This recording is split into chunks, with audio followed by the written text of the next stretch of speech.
आदरणीय अध्यक्ष महोदय, आज पंजाब में एक घटना घटी, एक बहुत बड़ा हादसा होने से बच गया। पूर्व उप मुख्यमंत्री सुखबीर बादल के ऊपर किसी ने गोली चलाने की कोशिश की, लेकिन पंजाब पुलिस की मुस्तैदी की वजह से और उनके अच्छे काम की वजह से एक बहुत बड़ा हादसा होते होते बच गया। सुखबीर बादल सुरक्षित हैं। मैं इस घटना की कड़े से कड़े शब्दों में निंदा करता हूं, लेकिन एक बात साफ है कि पंजाब और पंजाबियों को बदनाम करने की एक बहुत बड़ी साजिश रची जा रही है और इसके पीछे बहुत बड़ी बड़ी ताकतें इन्वॉल्व हैं जो पंजाब को और पंजाबियों को बदनाम करना चाहती हैं। आज जिस तरह से पंजाब पुलिस ने न केवल इस घटना को रोका, पर एक मिसाल पेश की है पूरे देश के सामने कि किस तरह से कानून व्यवस्था को मुस्तैदी से बरकरार रखा जा सकता है। मैं पंजाब पुलिस की बहुत तारीफ करता हूं कि उन्होंने स्थिति को काबू किया। और एक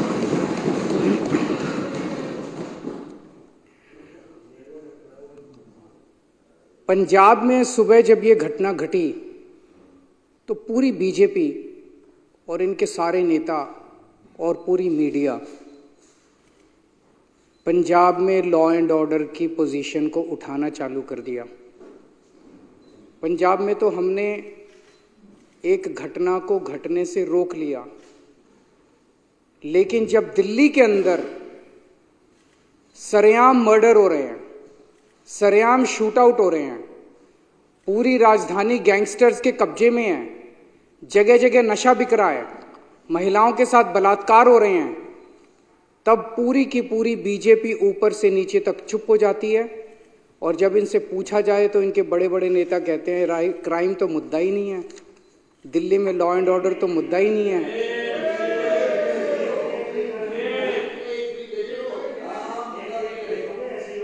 दिल्ली में खुलेआम लोगों के मर्डर हो रहे हैं और बीजेपी कहती है कि क्राइम मुद्दा ही नहीं है। दिल्ली में महिलाओं के बलात्कार हो रहे हैं, महिलाएं असुरक्षित हैं, बीजेपी कहती है कि लॉ एंड ऑर्डर मुद्दा ही नहीं है। दिल्ली में सरेआम व्यापारियों को फिरौती मिल रही है, फिरौती की धमकियां मिल रही है, बीजेपी कहती है कि क्राइम मुद्दा ही नहीं है। दिल्ली में सरेआम गैंगस्टर्स व्यापारियों की दुकानों पे गोलियां बरसा रहे हैं और इनके नेता कहते हैं कि क्राइम मुद्दा ही नहीं है। गृह मंत्री अमित शाह की सीधे सीधे जिम्मेदारी बनती है कि दिल्ली की कानून व्यवस्था को सुचारू रूप से चलाया जाए, और गृह मंत्री के घर के 20 किलोमीटर 30 किलोमीटर के दायरे के अंदर सरेआम शूट आउट चल रहे हैं। गैंगस्टर्स पूरा दिल्ली पे कब्जा कर चुके हैं और गृह मंत्री आराम से अपने घर में सो रहे हैं, उन्हें दिल्ली की कोई चिंता नहीं है।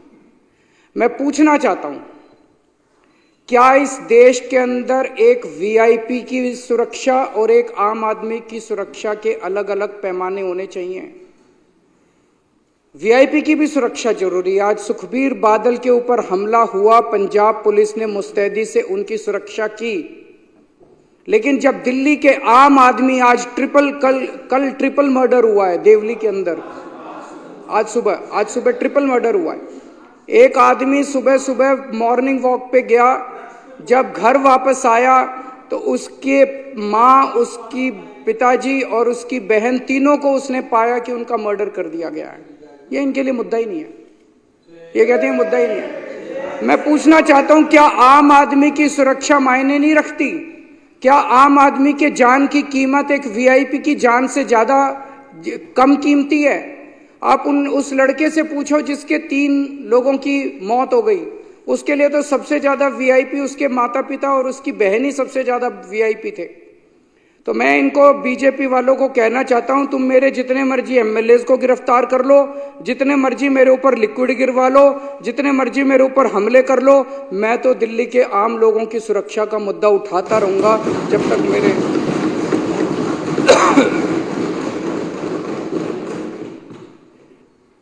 अब मैं 2 शब्द दिल्ली की ड्रग व्यवस्था के ऊपर ड्रग्स का जो माहौल दिल्ली के अंदर हो रहा है, जिस पे अभी चर्चा चल रही है। मैं दिल्ली में जगह जगह कोने कोने में जा रहा हूं। इस टाइम कानून व्यवस्था इतनी ज्यादा चरमरा गई है, खासतौर से जब से अमित शाह जी देश के गृह मंत्री बने हैं और उन्होंने दिल्ली की कानून व्यवस्था को संभाला है, तब से दिल्ली के अंदर पूरी दिल्ली की कानून व्यवस्था लगभग खत्म हो चुकी है। मैं काफी समय चुप रहा क्योंकि मैं इस पे राजनीति नहीं करना चाहता था, लेकिन जब धीरे धीरे स्थिति कंट्रोल होने की बजाय बद से बदतर होती गई तो मेरे से चुप नहीं रहा गया, क्योंकि दिल्ली मेरे ही लोग हैं। पिछले कई दिनों से जब से मैं दिल्ली के कोने कोने में जा रहा हूं, जहां भी कोई कत्ल होता है, जहां भी कोई वारदात होती है, मैं जाता हूं, लोगों से मिलता हूं। जहां जाता हूं लोग कहते हैं जी नशे की बात, कोने कोने में नशा बिक रहा है। मैं परसों माननीय मुख्यमंत्री जी कालका जी की, इनकी विधानसभा कालका जी है, कालका जी के क्षेत्र में गया, वहां पे पदयात्रा होनी थी। मैं पदयात्रा कर रहा था, लोग मेरे कान में आके बोल रहे थे। लोगों को डर लगता है बात करते हुए भी, लोग मेरे कान, सर नशे की बात भी उठाओ सर हर दुकान के अंदर नशा बिक रहा है, सर हर दुकान में नशा बिक रहा है, किराने की दुकान में नशा बिक रहा है, पान वाले की दुकान में नशा बिक रहा है, पनवारी की दुकान में नशा बिक रहा है।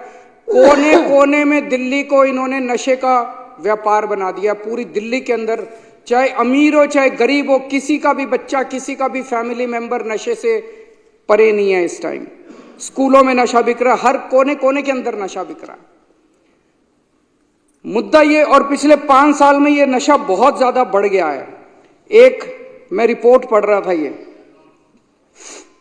ये archives.today करके कोई वेबसाइट है, इसमें लिखा हुआ है कि कठपुतली colony, a DDA official says that ever since he joined work in the area in 2021, as many as 300 people have died due to drugs। एक कठपुतली कॉलोनी, अकेली कठपुतली कॉलोनी के अंदर नशे की वजह से DDA का अफसर कह रहा है कि 300 बच्चों की मौत हो चुकी है एक कॉलोनी के अंदर।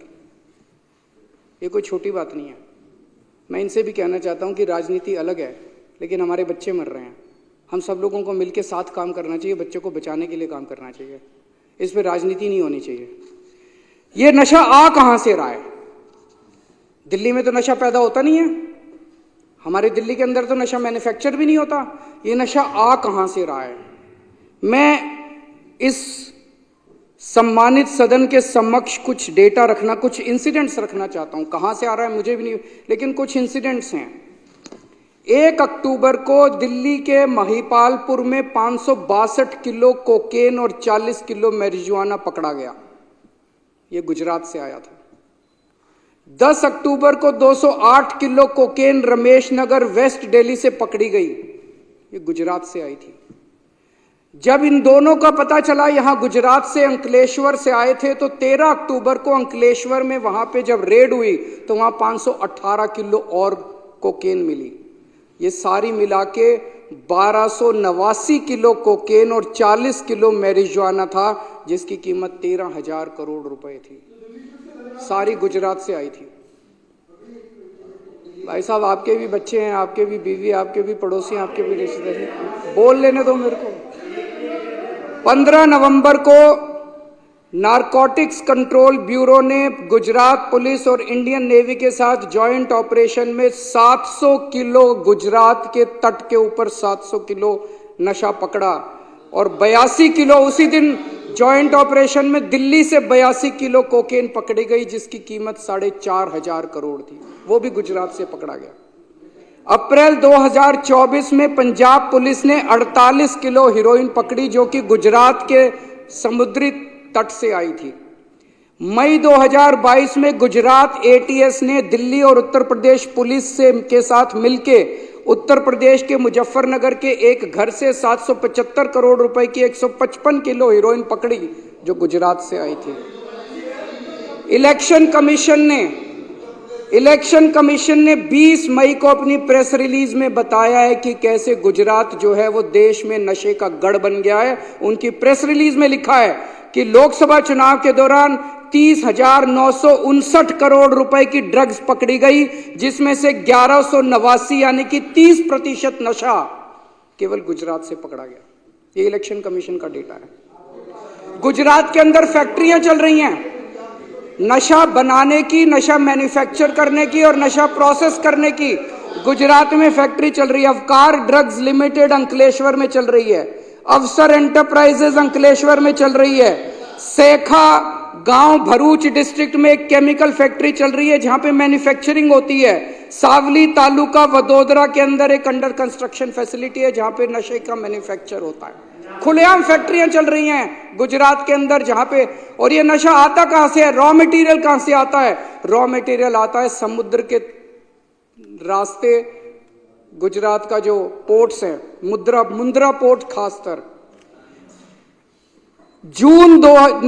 सितंबर 2021 में 3000 किलो हीरोइन पकड़ी गई मुंद्रा समुद्री पोर्ट से। मुंद्रा पोर्ट से 21,000 करोड़ रुपए की, जो भारत के इतिहास में सबसे बड़ी रिकवरी थी। 21,000 करोड़ रुपए की 3,000 टन। और उन्हीं दिनों अखबारों में छपा कि 3 महीने पहले जून के महीने में 2021 में 24,000 किलो हीरोइन 70,000 करोड़ रुपए की बिना पकड़े निकल गई थी देश के अंदर, उसी तट से। यह अखबारों के अंदर छपा था। मई 2022 में 52 किलो कोकेन 500 करोड़ की पकड़ी गई मुंद्रा पोर्ट से। जुलाई 2022 में 375 करोड़ की 75 किलो हीरोइन पकड़ी गई मुंद्रा पोर्ट से, जो कि पंजाब ले जाई गई। जुलाई 2024 में 110 करोड़ की ट्रेमेडोल पकड़ी गई मुंद्रा पोर्ट से। ये तो पकड़ी गई, जो मुंद्रा पोर्ट से चली गई उसका पता नहीं। तो मोटे मोटे तौर पे निष्कर्ष क्या निकलता है? निष्कर्ष ये निकलता है अध्यक्ष महोदय, और एक अखबार की खबर के मुताबिक पिछले कुछ वर्षों में 2.5 लाख करोड़ रुपए की ड्रग्स जो है वो गुजरात के अंदर पकड़ी गई है। 2.5 लाख करोड़ रुपए की। इससे निष्कर्ष क्या निकलता है कि समुद्र के रास्ते मुंद्रा पोर्ट से ड्रग्स देश में एंटर कर रही हैं, रॉ मटेरियल एंटर करता है। गुजरात के अंदर ढेर सारी फैक्ट्रियां लगी हुई हैं और उन फैक्ट्रियों के अंदर उसकी मैन्युफैक्चरिंग होती है, प्रोसेसिंग होती है और वहां से पूरे देश के अंदर बांटी जाती है।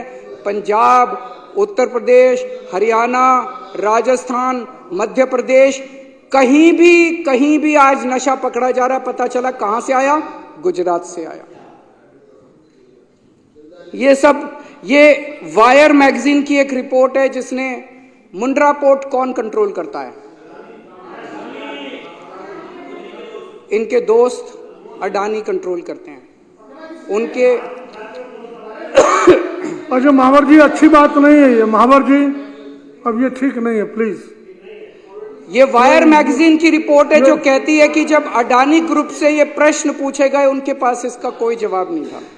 ये प्रश्न खड़े करता है। मैं किसी पे दोषारोपण नहीं करता, लेकिन हम देश के नागरिक हैं, आजाद नागरिक हैं। हमारे बच्चों का भविष्य का सवाल है। पूरे देश के एक पूरी पीढ़ी खराब हो जाएगी। पूरे देश को नशे के अंदर झोंका जा रहा है और ये बहुत बड़ा षड्यंत्र चल रहा है। तो प्रश्न तो उठता है, इस देश के अंदर नशा कंट्रोल करने की जिम्मेदारी एक व्यक्ति के ऊपर है, गृह मंत्री अमित शाह। अमित शाह की जिम्मेदारी है कि पूरे देश के अंदर नशा कंट्रोल करे। उनकी आंखों के नीचे, उनकी निगरानी के नीचे पूरे देश में नशा बट रहा है और गुजरात से नशा आ रहा है। नंबर 1। नंबर 2, गुजरात उनका होम स्टेट है। उनका होम स्टेट आज गुजरात गढ़ बन गया है नशे का। और मैं गुजरातियों के लिए भी मेरे मन में सहानुभूति है, क्योंकि गुजरात से जो नशा निकल रहा है वो गुजरात के अंदर भी पूरी तरह, गुजरात के बच्चे, गुजरात के युवा भी नशे के अंदर धकेले जा रहे हैं। तीसरी चीज, जिस पोर्ट से नशा आ रहा है हम सब जानते हैं वो अमित शाह जी के दोस्त हैं। अमित शाह जी का होम स्टेट, अमित शाह जी की निगरानी और अमित शाह जी का दोस्त जिस पोर्ट के जरिए आ रहा है, इतने बड़े स्तर के ऊपर नशा क्या बिना सरकारी संरक्षण या बिना सरकारी लापरवाही के हो सकता है? नहीं हो सकता। तो लोग ये प्रश्न कर रहे हैं कि क्या इसमें सरकारी मिलीभगत भी हो रही है पूरे देश के अंदर जो नशा बिक रहा है? और अगर सरकारी मिलीभगत है तो वो केवल नीचे के लेवल की है या टॉप तक मिलीभगत है? हमारी पूरी पीढ़ी का सवाल है। दिल्ली के ये सारी रिसर्च मैंने क्यों की है? सारी रिसर्च क्यों? क्योंकि पिछले दिनों में जहां जा रहा हूं, कल शालीमार बाग की झुग्गियों के अंदर गया, इनसे पूछिए, जिससे मैं बात करूं वही कहे सर यहाँ नशा बहुत बिक रहा है, सर यहाँ नशा बहुत बिक रहा है। मैं परसों कालका जी गया, सर यहाँ नशा बहुत बिक रहा है, सर यहाँ नशा बहुत बिक रहा है। मैं जहां जा रहा हूं वहीं लोग नशे की बात कर रहे हैं। दिल्ली के अंदर पूरी दिल्ली के लोग, पूरे देश के लोग नशे से पीड़ित हैं। हमारे पूरे देश के युवाओं की भविष्य का सवाल है अध्यक्ष महोदय। इसीलिए मैं चाहता हूं कि अमित शाह जी इस देश की खातिर नशे के ऊपर एक्शन लेना, ठोस कदम उठाना चालू करें, नहीं तो जनता के मुंह बंद नहीं कर पाएंगे वो, जब जनता कहेगी कि सरकारी संरक्षण नशा करने वालों को मिल रहा है। तीसरी बात मैं ये उठाना चाहता हूं जो जरूरी है, वो है बिजली की। अध्यक्ष महोदय, अभी पिछले दिनों जब मैंने सुना कि अमेरिका के जस्टिस डिपार्टमेंट ने अडानी ग्रुप के ऊपर आरोप लगाए हैं, और जो मैंने मोटा मोटा पढ़ा कि अडानी ग्रुप 12,000 मेगावाट की सोलर एनर्जी बनाने की उन्होंने फैक्ट्री लगा ली कि सोलर एनर्जी बनाएंगे, लेकिन वो बिजली इतनी महंगी दे रहे थे, इतनी महंगी दे रहे थे कि कोई भी राज्य सरकार खरीदने को तैयार नहीं थी। तो अडानी ग्रुप ने बहुत महंगी बिजली जो है वो रिश्वत देके केंद्र सरकार के अफसरों को रिश्वत दी, राज्य सरकार के अफसरों को रिश्वत दी, और वो महंगी बिजली उन्होंने कई राज्य सरकारों को बेची। मेरे को बताया गया कि गुजरात के अंदर अडानी ग्रुप ने 2021 में गुजरात में ₹2.83 यूनिट बिजली थी।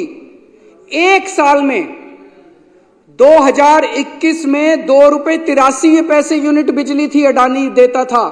2022 में ये बढ़ा के ₹8.83 कर दी, 4 गुना बिजली के रेट कर दिए मात्र एक साल में, क्योंकि बीजेपी की सरकार है, बीजेपी इनके साथ मिली हुई है।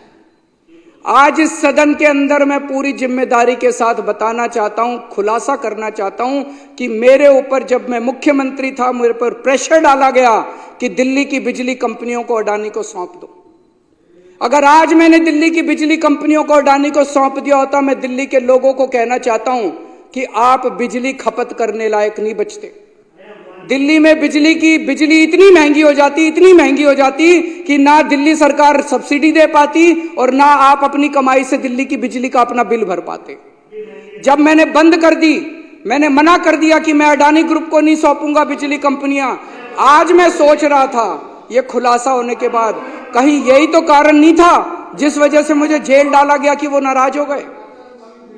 मैं आज बीजेपी वालों को चैलेंज करके बोलता हूं, चुनाव के पहले तुम ऐलान कर दो कि अगर तुम्हारी सरकार बनती है तुम अडानी को दिल्ली की बिजली कंपनियां नहीं दोगे। जैसे ही दिल्ली में सरकार, अगर गलती से इनकी सरकार बन गई, अगर दिल्ली के अंदर लोगों ने बीजेपी को वोट दे दिया, सबसे पहली कैबिनेट मीटिंग के अंदर ये दिल्ली की बिजली कंपनियों को अडानी को सौंप देंगे और दिल्ली में लोगों को बिजली इस्तेमाल करनी मुश्किल हो जाएगी। लोगों की पूरी तनख्वाह बिजली का बिल भरने में निकल जाएगी। माननीय अध्यक्ष महोदय, और आखिर में मैं इनका बहुत बड़ा पर्दाफाश करने जा रहा हूं, 2 दिन रुक जाओ। इन लोगों ने लार्ज स्केल के ऊपर वोट काटने का षड्यंत्र शुरू कर दिया है दिल्ली के अंदर। मेरे पास सबूत आ गए, मेरे पास गवाह आ गए। तुम्हारी पोल खोलूंगा, पूरे देश के सामने पोल खोलूंगा और पूरे देश को बताऊंगा कि कैसे तुम महाराष्ट्र चुनाव जीते, कैसे तुम हरियाणा चुनाव जीते और किस तरह से तुम चुनाव जीतते हो। ईमानदारी से चुनाव नहीं जीतते तुम लोग। मैं ये जो नशे के खिलाफ प्रस्ताव सदन में रखा गया, इसका समर्थन करता हूं।